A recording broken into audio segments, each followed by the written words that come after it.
Hello.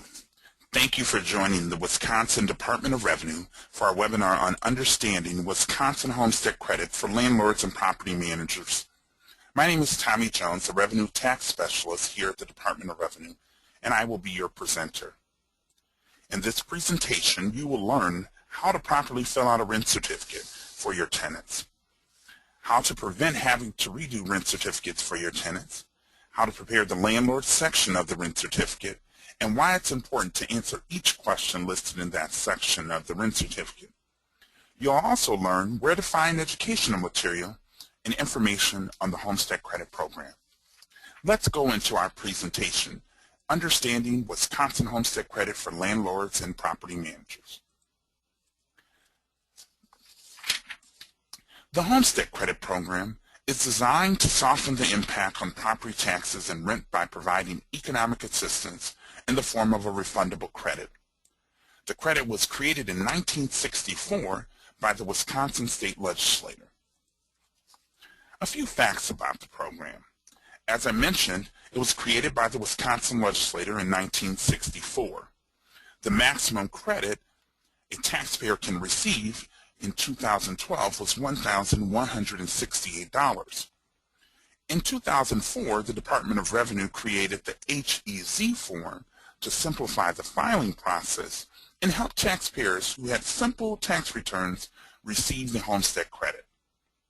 And in 2012, the program has helped 251,000 taxpayers and has provided over $137 million in support to our Wisconsin economy. So, why are Wisconsin landlords and property owners so important? Your property tax payments fund our public schools, pay for our public infrastructure, and fuel our Wisconsin economy.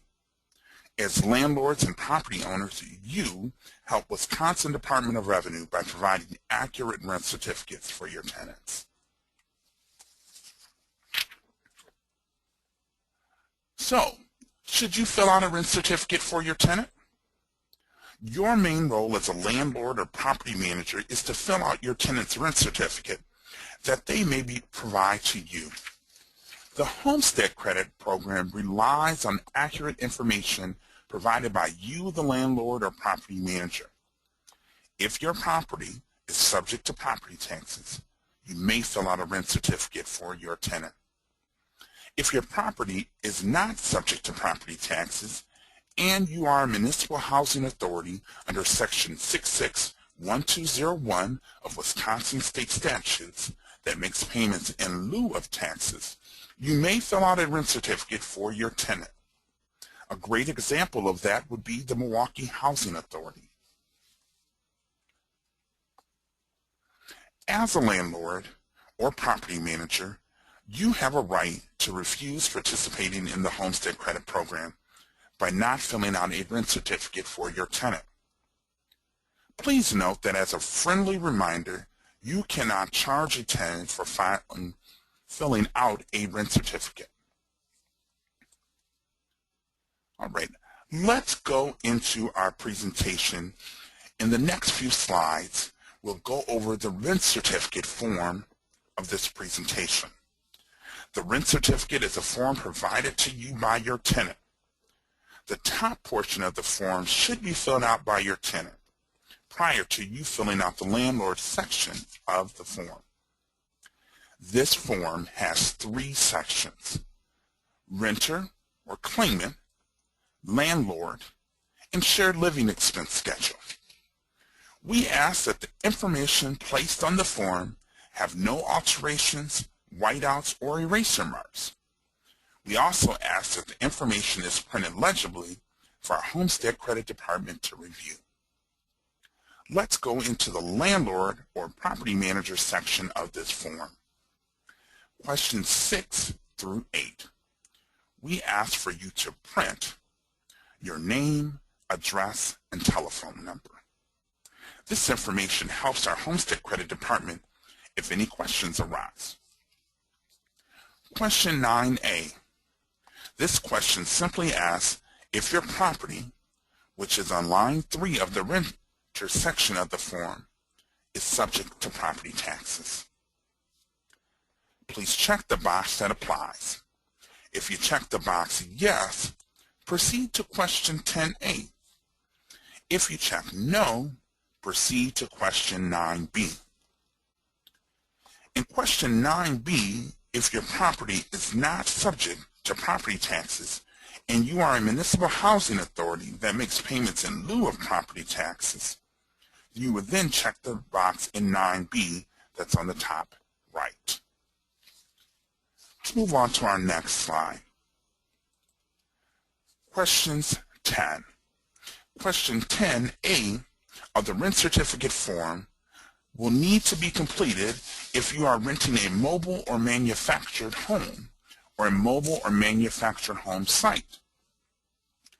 Question 10B, if the mobile or manufactured home taxes or municipal fees are collected, then that amount should be included on the line after the question. We also go into question 11. Question 11A asks, is the amount collected each month for the entire unit? In this case, you do not need to include monies received from governmental agencies. In this section in 11A, you will also note that there are 4 different dollar signs with lines. And in that section, if there's varying amounts of rent, you can then put that in the varying amounts section. Also, 11B will indicate the number of months the claimant occupied the unit. So we've provided you with an example. You'll note that the renter section, claimant, was filled out. You'll also note the landlord section, the printed information of your name, address, and telephone number. You'll also note in 9A was the property subject to property taxes. In this case, the box was checked yes. We proceeded to questions 10, A and B. Is the rent certificate for the rental unit a mobile or manufactured home or mobile or manufactured site? In both cases, that was no. And also, looking at the rent collected in section 11, you will note for the rent collected was $950 per month. And in 11B, there were 12 months.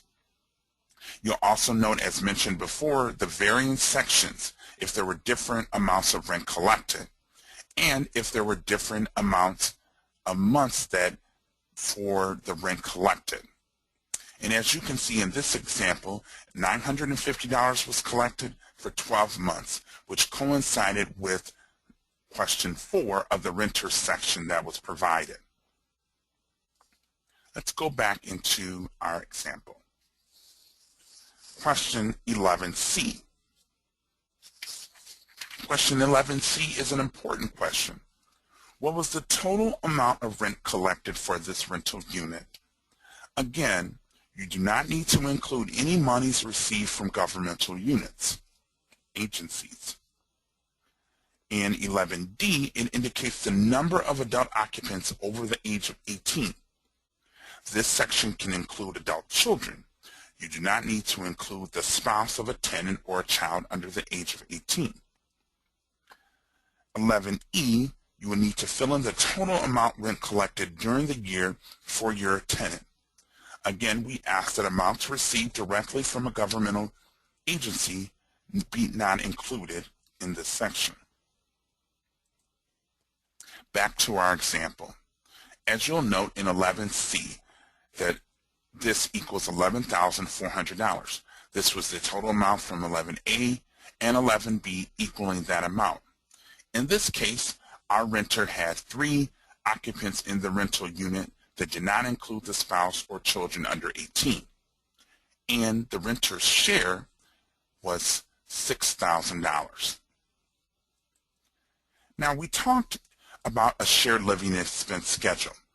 The shared living expense schedule needs to be done by your tenant if they have another occupant in that unit, As a landlord, you do not need to fill out this portion for your tenant. However, your tenant will need to fill out this portion for themselves if it applies to their rental situation. Back to our example. Question 12. Question 12, if you, the landlord, provide food, medical, or services to your tenant, you need to indicate the cash value of those services on that line. Question 13. Question 13, A asks the rent paid for the occupancy only. And in that case, you would subtract subtract line 12 from 1111E. Question 13B, you would indicate if the unit had heat included or not. And 13C, if the unit was a long-term care facility or nursing home, you would fill out the information provided.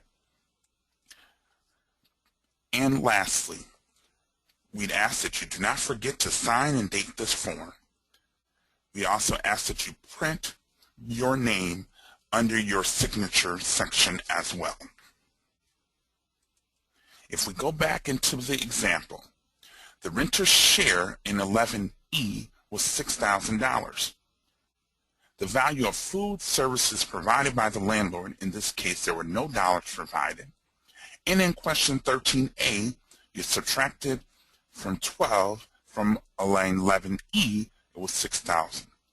In 11B, was heat included? There was not.